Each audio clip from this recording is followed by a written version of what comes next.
Hello friend, मैं नंदराज आप सबके बीच ऑब्जेक्टिव क्वेश्चन लेके आए हैं। मतलब जितना हम आपको वीडियो प्रोवाइड किए थे, जितना पढ़ाए हुए थे उसी में से ऑब्जेक्टिव क्वेश्चन लेके आए हैं। इससे आपको आप कितना पढ़े हुए हैं इसका भी आप मूल्यांकन आकलन कर सकते हैं। और देखिए, जितना ऑब्जेक्टिव क्वेश्चन है वो सब सीटेट में पूछा हुआ है। सीटेट के लिए इम्पोर्टेंट है, क्योंकि आप बीएड कीजिए तो इसको सीटेट का एग्ज़ाम या कोई भी टेट का एग्ज़ाम देना ज़रूरी है। तो इसीलिए हम सोचें कि आप कितना पढ़े उसका आकलन भी हो जाए। तो इसीलिए हम ऑब्जेक्टिव 25 क्वेश्चन का हम सीरीज लेके आए हैं। और प्रत्येक दिन हो सके, संभव हो तो प्रत्येक दिन 25-25 क्वेश्चन का हम सीरीज आपको प्रोवाइड कराएंगे, जो सीटेट के लिए भी इम्पोर्टेंट होगा। और हो सकता है कि आप कोई भी एग्ज़ाम दीजिएगा टीचर से रिलेटेड कोई भी, तो वहाँ पर एक क्वेश्चन बहुत ज़्यादा इम्पोर्टेंट है। देखिए, पहला क्वेश्चन है, आइए हम क्वेश्चन के स्टार्ट करते हैं। पहला क्वेश्चन है, किलिंग जेंडर है। देखिए, आपको हम एक वीडियो प्रोवाइड किए हुए थे, जेंडर और सेक्स में अंतर, मतलब दोनों difference between gender and sex. देखिए, वहाँ पर हम बताए हुए थे कि जब शारीरिक संरचना के आधार पर जब हम लड़का या लड़की में अंतर करते हैं तो उसे क्या बोलते हैं, सेक्स बोलते हैं। और जब सामाजिक संरचना के आधार पर, मतलब समाज द्वारा जो निर्धारित किया है उसके आधार पर जो हम अंतर करते हैं लड़का या लड़की में, वो लिंग होता है। तो यहाँ पर आपका ऑप्शन क्या हो जाएगा, यहाँ पर आपका ऑप्शन ग नंबर ऑप्शन ए वाला सही हो जाएगा।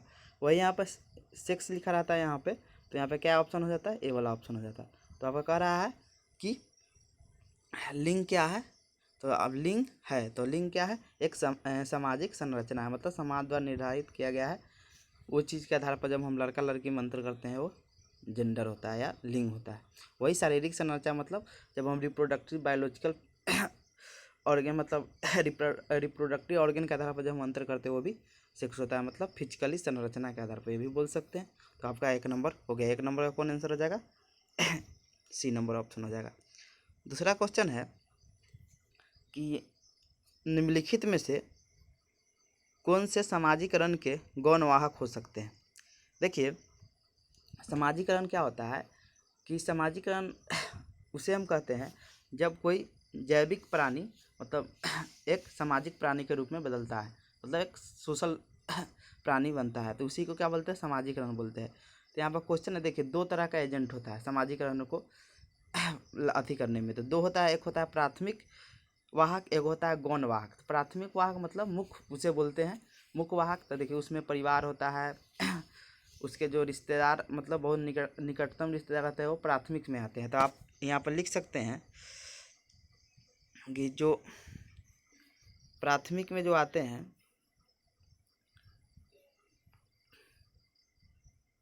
प्राथमिक में सबसे पहले हो जाएगा परिवार, फिर उसके बाद हो जाएगा निकटतम रिश्तेदार, ये सब आ जाते हैं किसमें, प्राथमिक में। लेकिन यहाँ पर बोल रहा है गौण वाहक कौन हो सकते हैं। देखिए, यहाँ पर ऑप्शन आप पढ़िएगा तो आपको समझ आएगा। देखिए, पहला ऑप्शन बोल रहा है, पहला ऑप्शन है विद्यालय एवं आस पड़ोस। देखिए, पहला ऑप्शन क्या है, विद्यालय एवं आस पड़ोस। ये भी हो सकता है क्योंकि विद्यालय प्राथमिक में नहीं आता है। प्राथमिक में एकदम निकटतम जो रिश्तेदार होते हैं या जो उसके चाचा हुए, चाची हुए, कोई भी मतलब फैमिली में, वो सब आते हैं प्राथमिक में। गौण में सब नहीं आते। तो यहाँ पर पहला ऑप्शन हो सकता है, लेकिन सब ऑप्शन हम पढ़ते हैं। दूसरा ऑप्शन है विद्यालय एवं निकटतम परिवार के सदस्य। देखिए, हम बोले हैं निकटतम परिवार के जो सदस्य होंगे वो प्राथमिक आए, तो इसीलिए ऑप्शन ए तो पहला ही कट गया, ये आपका होगा नहीं। दूसरा ऑप्शन है परिवार। परिवार तो पहले ही बोले कि नहीं, जिसमें होगा वो नहीं होगा। और परिवार एवं आस पड़ोस, तो ये भी क्या हो गया, नहीं होगा।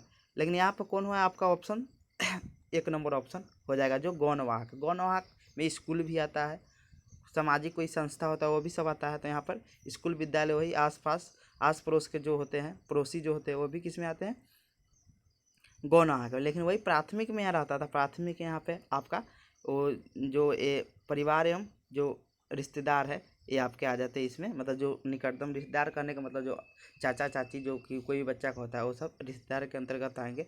तो यहाँ पर प्राथमिक आपका ए वाला ऑप्शन हो सकता है। आइए तीसरा क्वेश्चन देखते हैं। लिबिडो का तात्पर्य होता है। देखिए, हम आपको एरिक्सन थ्योरी पढ़ाए थे, तो उसमें लिबिडो का थोड़ा वर्णन किए थे। देखिए, एक सिगमंड फ्रायड मनोवैज्ञानिक है, तो वो जो थे वो बच्चा के लिबिडो पर, मतलब काम प्रवृत्ति पर विशेष मतलब जोर दिए थे। लेकिन जो एरिक्सन थे, जो मोनोसामाजिक सिद्धांत दिए हुए थे, सोशल फिजिकल थ्योरी, वो मोनोसामाजिक सिद्धांत दिए थे, तो वो मतलब बोले हुए थे कि बच्चा के सामाजिक गुण पर विशेष ध्यान दिए, जो 8 प्रकार के बताए हुए थे। तो इस पर लिबिडो का जो तात्पर्य बताए थे वो काम प्रवृत्ति मतलब सेक्स टेंडेंसी से बताए थे, मतलब सेक्स की टेंडेंसी हमेशा रहता है। तो यहाँ पर आपका ऑप्शन क्या हो जाएगा, काम प्रवृत्ति। आपका लिबिडो से तात्पर्य क्या है, काम प्रवृत्ति। फिर आया क्वेश्चन है गेस्टाल्टवाद का तात्पर्य होता है। देखिए बहुत ही इंपॉर्टेंट क्वेश्चन है। देखिए जो गेस्टाल्ट शब्द है ना वो जर्मनी भाषा है, एकदम याद रखिएगा। या तो आपसे क्वेश्चन पूछा जाएगा कि गेस्टाल्ट जो शब्द है वो कहाँ का है, तो जर्मनी का है। जो गेस्टाल्ट जो शब्द है ये वाला शब्द है ये कहाँ का है, जर्मनी भाषा का शब्द है। पहला तो ये हो गया। लेकिन यहाँ पूछ रहा है कि गेस्टाल्ट का तात्पर्य होता है। देखिए गेस्टाल्ट का जो तात्पर्य होता है वह समराकृति होता है, मतलब समग्राकृति। तो ये वाला आपका ऑप्शन हो जाएगा। और समराकृति या इसी को हम लोग पूर्णाकार मतलब पूर्ण रूप से, मतलब पूर्णाकार इसी को हम बोलते हैं। मतलब इसी को क्या बोलते हैं हम लोग, पूर्णाकार बोलते हैं। समराकार या कृति या पूर्णाकार या रहे तो आप ऑप्शन ए लगा दीजिएगा। तो पूछेगा कि गेस्टाल्ट कहाँ का शब्द था, बताइएगा जर्मनी का। और इसका तात्पर्य क्या होता था, पूर्णाकार या समग्राकृति। देखिए 5वां क्वेश्चन है कि मनोविज्ञान में क्षेत्र सिद्धांत का प्रतिपादन किसने किया था। मतलब मनोविज्ञान के क्षेत्र में जो क्षेत्र सिद्धांत है उसका प्रतिपादन किसने किया था। आइए इसका हम देखते हैं आंसर। लिखा हुआ है कि मनोविज्ञान में क्षेत्र सिद्धांत मतलब क्षेत्र सिद्धांत का प्रतिपादन। बहुत बार क्वेश्चन पूछा गया है। देखिए कुर्ट लेविन जो है ना, कुर्ट लेविन, ये मनोविज्ञान में क्षेत्र सिद्धांत दिए होते हैं। कुर्ट लेविन, देखिए आप ऐसे भी याद रख सकते हैं इसको। देखिए आप सुने होंगे कि कुत्ता का अपना क्षेत्र होता है, उससे भी याद रख सकते हैं कि कुत्ता का अपना एरिया या क्षेत्र होता है। तो इससे आप याद रखें क्षेत्र सिद्धांत किसने दिया है, तो कुर्ट लेविन दिए हुए थे। ठीक है, तो इससे आप याद रख सकते हैं। देखिए थॉर्नडाइक है, बिल्ली पर प्रयोग किए थे, ये दिए हुए थे भूल या त्रुटि का सिद्धांत। कोपका थे, तो ये बहुत बड़े गेस्टाल्टवादी मनोवैज्ञानिक थे। फिर वाटसन क्या थे, एक बहुत बड़े व्यवहारवादी मनोवैज्ञानिक थे। तो यहाँ पे आपको क्या आ जाएगा, मनोविज्ञान में क्षेत्र सिद्धांत किसने प्रतिपादन किया था, तो कुर्ट लेविन ने। देखिए 6 नंबर है, बहुत इंपॉर्टेंट है। देखिए 6 नंबर कह रहा है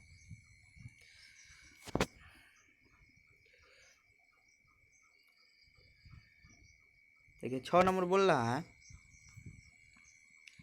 कि जॉन डीवी ने शिक्षण को प्रक्रिया माना है। मतलब कौन प्रक्रिया में, एक ध्रुवीय प्रक्रिया माना है, द्विध्रुवीय या त्रिध्रुवीय। देखिए जॉन डीवी हो शिक्षण को त्रिध्रुवीय प्रक्रिया माना है। मतलब त्रिध्रुवीय हम बताते हैं कौन कौन है। पहला माना है छात्र, उसमें कौन कौन घटक है। दूसरा है टीचर, शिक्षक को लिख दीजिए इसे। और तीसरा है पाठ्यक्रम। देखिए जो जॉन डीवी है ना वो शिक्षण को त्रिध्रुवीय प्रक्रिया मानते हैं। लेकिन एक एडमस है, जॉन एडमस, वो शिक्षण को द्विध्रुवीय प्रक्रिया मानते हैं। उसमें वो पाठ्यक्रम को नहीं रखते, मतलब पाठ्यक्रम उनके अथी में नहीं था। उनमें दो ध्रुवीय में कौन था, छात्र और शिक्षण। लेकिन जो तो ये जो जॉन डीवी जो दिए थे शिक्षण को, वो बाल केंद्रित शिक्षण प्रक्रिया है। मतलब बाल केंद्रित मतलब तीनों रहेगा, तो बाल केंद्रित शिक्षण प्रक्रिया को संकल्पना किसने दिया था, जॉन डीवी। और शिक्षक पद्धति मतलब शिक्षक केंद्रित जो पद्धति था वो कौन दिए थे, जॉन एडमस, जो दो ध्रुवीय प्रक्रिया बताए थे शिक्षण को, छात्र और शिक्षक के बारे में। तो ये चीज़ आप ध्यान दे सकते हैं। तो अब बोला है जॉन डीवी ने शिक्षण को प्रक्रिया माना है, तो त्रिध्रुवीय माना है। तो यहाँ पर आपका कौन ऑप्शन हो जाएगा, बी नंबर ऑप्शन हो जाएगा। बी नंबर ऑप्शन हो जाएगा। द्विध्रुवीय कौन माना है, जॉन एडमस। याद रखिएगा क्या नाम है, जॉन एडमस, याद रखिएगा। एक ध्रुवीय कोई नहीं होता है, तो यहाँ पर बी नंबर ऑप्शन हो जाएगा।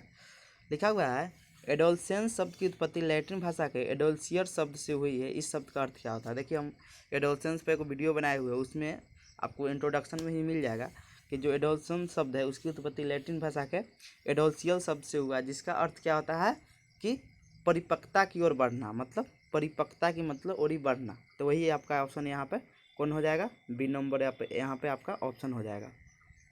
ए नंबर है अप्रयोक्ता की ओर बढ़ना एकदम गलत है, तो यहाँ पर बी नंबर ऑप्शन हो जाएगा। सी नंबर ऑप्शन है ए और बी दोनों, जो बिल्कुल नहीं होगा, क्योंकि ए बी ठीक है लेकिन ए तो नहीं है, इनमें से कोई नहीं, लेकिन बी नंबर ऑप्शन आपका सही है। फिर एक क्वेश्चन है कि 11 या 12 वर्ष की आयु में बालक की नसों में ज्वार उठना आरंभ हो जाता है, इसे किशोरावस्था के नाम से पुकारा जाता है। यह कथन किसका है? देखिए, आपको किशोरावस्था ही वीडियो जो बताए हुए थे उसमें आप देखिएगा, जो इंट्रोडक्शन है उसी का एक क्वेश्चन है, उसी में हम लिखे हुए इंट्रोडक्शन में ही कि जो हेंडोकेमेटी रिपोर्ट है उसी में हम उन्हीं ने बताया है कि 11 या 12 वर्ष की आयु में बालक की नसों में ज्वार उठना आरंभ हो जाता है, इसे किशोरावस्था के नाम से जानते हैं। तो इसमें क्या ऑप्शन हो जाएगा आपको?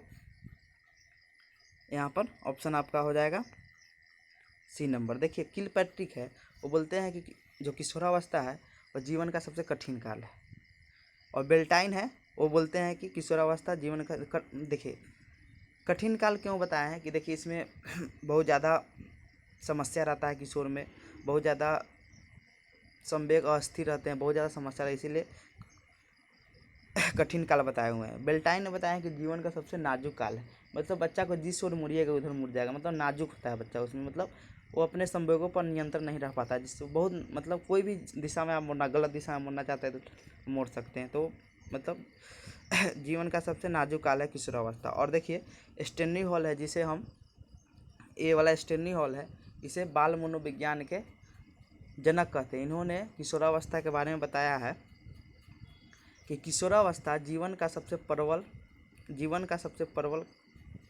संघर्ष कठिन अवस्था है, मतलब प्रबल संघर्ष की अवस्था है, मतलब बहुत ज़्यादा इसमें संघर्ष होता है, बहुत ज़्यादा इसमें अति करना पड़ता है, इसीलिए तो स्टेनली हॉल है वो बताए हुए डिफिनीशन कि किशोरावस्था बहुत ही कठिन अवस्था है।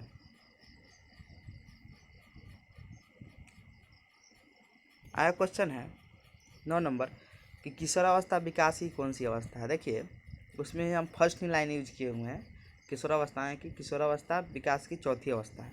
देखिए, पहला अवस्था होता है वो शैशवावस्था होता है, तो इसमें आपका आंसर क्या हो जाएगा?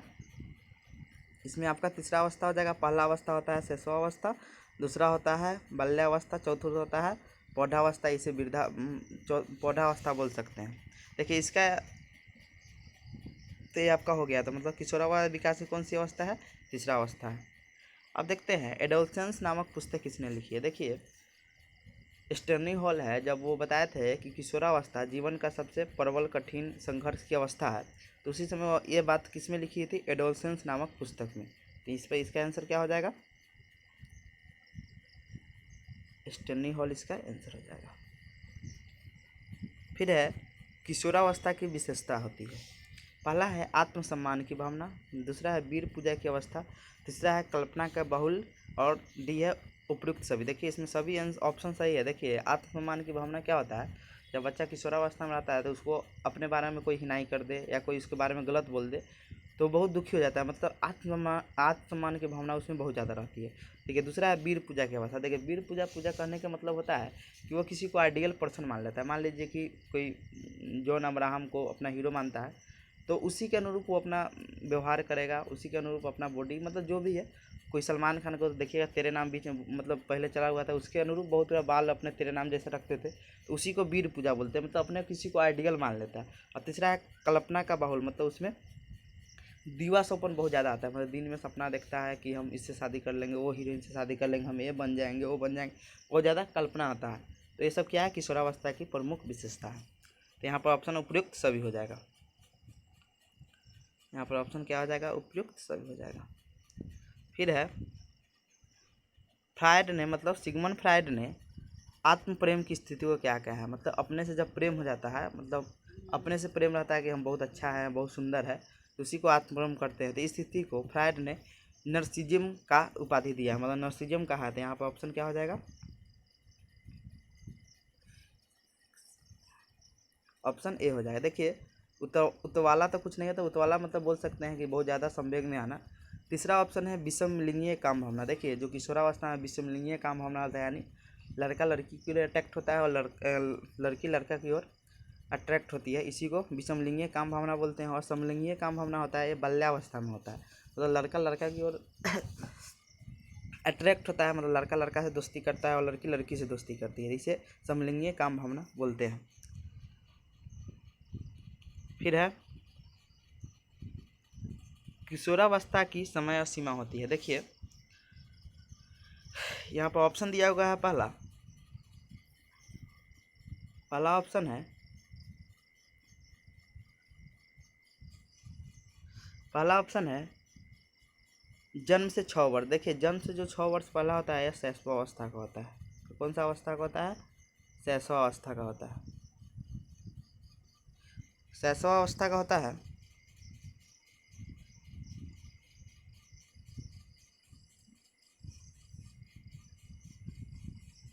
शैशवावस्था का होता है। फिर दूसरा ऑप्शन है 6 से 12 वर्ष, ये होता है बाल्यावस्था का। ये वाला जो होता है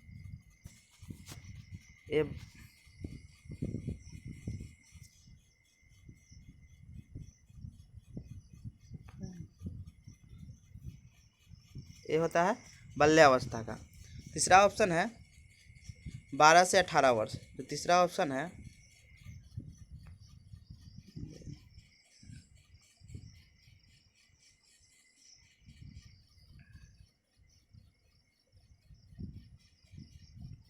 तीसरा ऑप्शन है 12 से 18 वर्ष, यही होता है किशोरावस्था के समय से। ऐसे भी आप जानते हैं कि किशोरावस्था विकास की कौन सी अवस्था है? चौथी अवस्था है, सॉरी तीसरी अवस्था है। तो देखिए जन्म से 6 वर्ष किसका हो गया? शैशवावस्था का हो गया। 6 वर्ष से 12 वर्ष किसका हो गया? बाल्यावस्था का हो गया। 12 से 18 वर्ष किसका हो गया? किशोरावस्था का। 18 से मृत्यु तक किसका होता है? पौधावस्था है, इसी में वृद्धावस्था भी आ जाता है। तो 4 अवस्था होता है। फिर आया क्वेश्चन है 14 नंबर, पितृ विरोधी भावना ग्रंथि तथा मातृ विरोधी भावना ग्रंथि का विकास होता है। देखिए वो चीज़ आप गांव समाज में देखते होंगे कि देखिए पितृ विरोधी भावना ग्रंथि मतलब क्या होता है कि पिता के विरुद्ध मतलब ग्रंथि विकसित होता है। तो ये होता है हम लोग में किसमें? कि लड़का में। और मातृ विरोधी भावना ग्रंथि जो होता है वो उसका विकास होता है बालिका में। बहुत ज़्यादा ज़रूरी है। देखिए पिता विरोधी मतलब एक चीज़ गांव समाज में देखते होंगे या मिलाते होंगे कि जो लड़का होता है वो अपने पिता से मतलब पिता उसको मार देते हैं, लेकिन आप सुनते होंगे कोई लड़की को उसका पिता मारता है, उसकी मम्मी मारती है। तो वही कहा गया है कि उसकी मम्मी कोई लड़का को नहीं मारती है, लेकिन उसका पिता मारता है। तो वही है कि पितृ विरोधी भावना ग्रंथि तथा मातृ विरोधी भावना ग्रंथि का विकास होता है। तो पितृ विरोधी भावना ग्रंथि का विकास होता है बालक में और मातृ विरोधी भावना ग्रंथि का विकास होता है बालिका में, मतलब माता से विरोधी भावना हो जाता है। तो होता है मतलब देखिए बालिका कोई गलती करती है तो उसको पिता नहीं मारता, उसकी मम्मी मारती है। तो वही चीज़ है। तो यहाँ पे ऑप्शन क्या हो जाएगा? ये वाला हो। देखिए ये नहीं होगा, बालिका नहीं होगा, पहले इधर बालक रहता तो हो जाता, बालक में नहीं होता है। तो यहाँ पे कौन हो जाएगा? आपका ए नंबर ऑप्शन हो जाएगा। फिर है 15 नंबर, गेस्टाल्टवादी विचारधारा के प्रणेता नहीं है। मतलब कौन गेस्टाल्टवादी विचारधारा के प्रणेता मतलब जो गेस्टाल्टवाद है वो किस मतलब कौन कौन इसके यहाँ पर समर्थक होगा? यहाँ पर होगा ना, यहाँ पर होगा कि गेस्टाल्टवादी विचारधारा के समर्थक कौन नहीं है। यहाँ पर समर्थक नेता नहीं होगा, समर्थक होगा। यहाँ समर्थक नहीं है। तो यहाँ पर पहला क्वेश्चन है कोफका, दूसरा है कोहलर, तीसरा है मैक्स वर्दिमर और डी नंबर है थॉर्नडाइक। देखिए आप जानते होंगे कि 2 प्रकार का सिद्धांत दिया गया, एक गेस्टाल्टवादी सिद्धांत था, एक व्यवहारवादी सिद्धांत था। देखिए तो गेस्टाल्टवादी सिद्धांत के जो समर्थक थे वो कोफका थे, कोहलर थे, मैक्स वर्दिमर थे, कुर्ट लेविन थे। लेकिन जो थॉर्नडाइक थे वो व्यवहारवादी मनोविज्ञानी थे। यहाँ पर ऑप्शन क्या हो जाएगा? यह नहीं है। तो आपका ऑप्शन क्या हो जाएगा? डी नंबर आपका ऑप्शन हो जाएगा। ये वाला ऑप्शन आपका ऑप्शन हो जाएगा। फिर आया क्वेश्चन है कि वन मानुषों में सबसे अधिक बुद्धिमान वन मानुष का नाम कोहलर ने क्या रखा था? तो देखिए आप जानते होंगे कि कोहलर जो अंतर्दृष्टि या सूझ के सिद्धांत का जो प्रयोग किए थे वो सुल्तान नामक बंदर मनोमानुष या चिंपांजी पर किए थे। तो आप यहाँ सुल्तान को आप टिक कर सकते हैं। आपका ऑप्शन आंसर क्या आ जाए? सुल्तान। यहाँ पर सुल्ताना लिखा था, वो आंसर नहीं, वो टाइगर या खैरी नहीं था। फिर आया क्वेश्चन है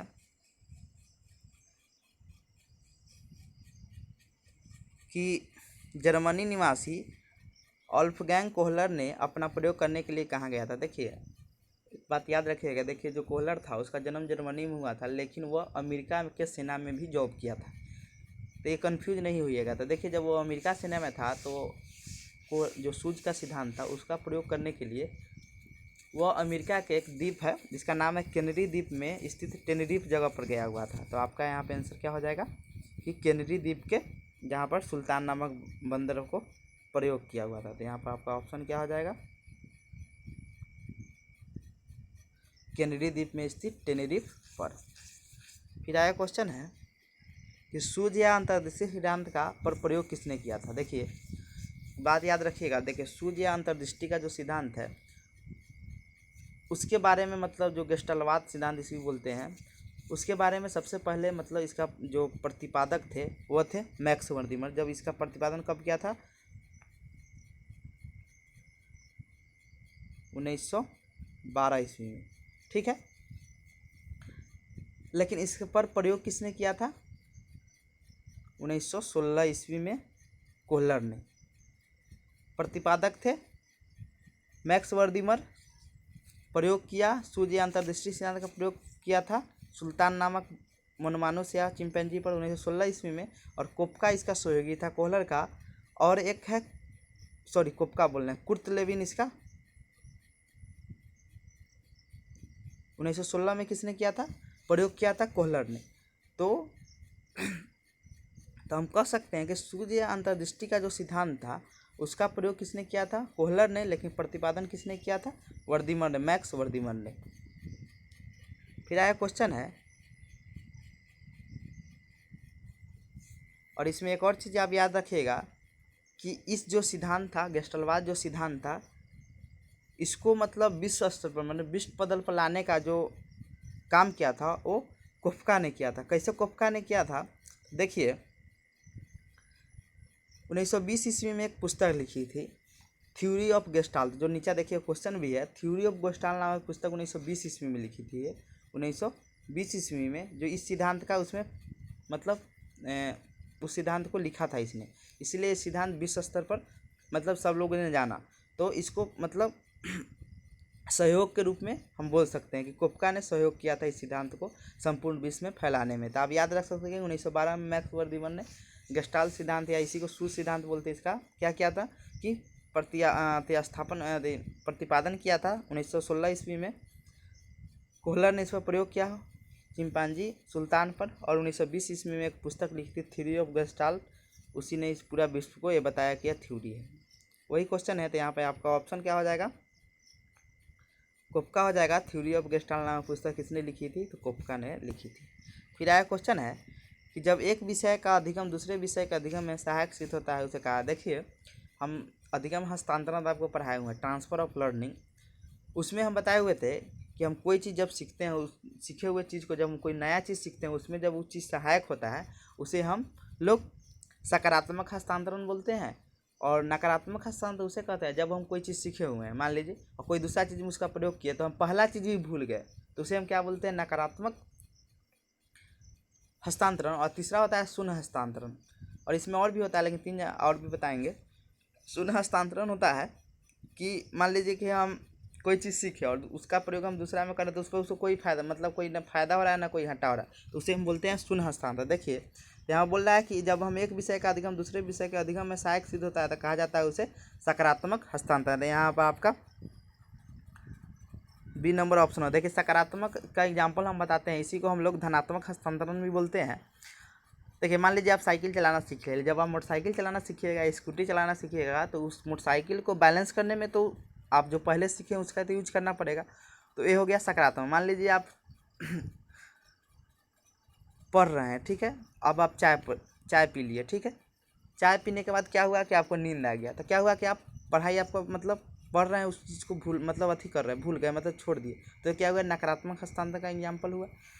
तीसरा हम शून्य हस्तांतरण का एग्जाम्पल बताते हैं। मान लीजिए कि आप बॉलिंग सीख लिए, ठीक है, जब आप बैटिंग सीख रहे हैं तो उसमें आप बॉलिंग सीखें उसका कोई महत्व नहीं है, तो ये हो गया शून्य हस्तांतरण। तो ये चीज़ आप ध्यान दे सकते हैं। देखिए तो इसका सकारात्मक हस्तांतरण इसका आंसर हो जाएगा। 21 नंबर है, दूसरी कविता को याद कर लेने के पश्चात पहले याद की गई कविता भूल जाए या उसकी स्मृति कमज़ोर पड़ जाए तो कही जाती है। देखिए हम बताए थे जब दूसरा में सहयोग न करे घाटा करे उसे हम बोलते हैं नकारात्मक हस्तांतरण। तो यहाँ पर आपका ए नंबर ऑप्शन हो जाएगा नकारात्मक हस्तांतरण।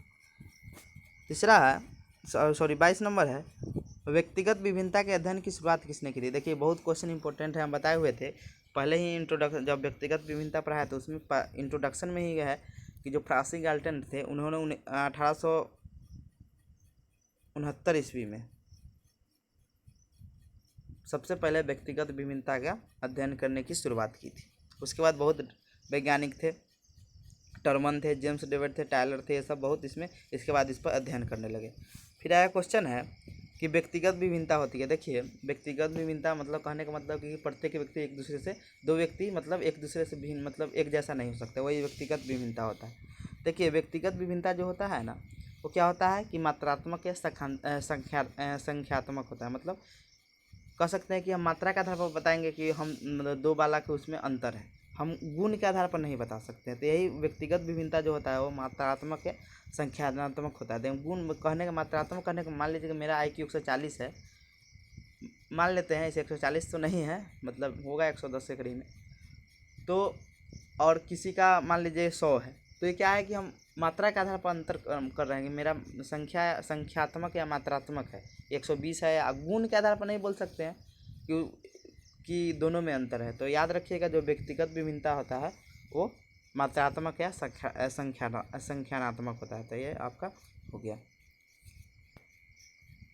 फिर 24 नंबर है, व्यक्तिगत विभिन्नता के अंतर्गत व्यक्ति के वे समस्त पहलू या पक्ष आ जाते हैं जिसका मापन किया जा सके, किसका कथन है। देखिए बहुत ही इंपॉर्टेंट, कितना बार ये क्वेश्चन पूछा गया है।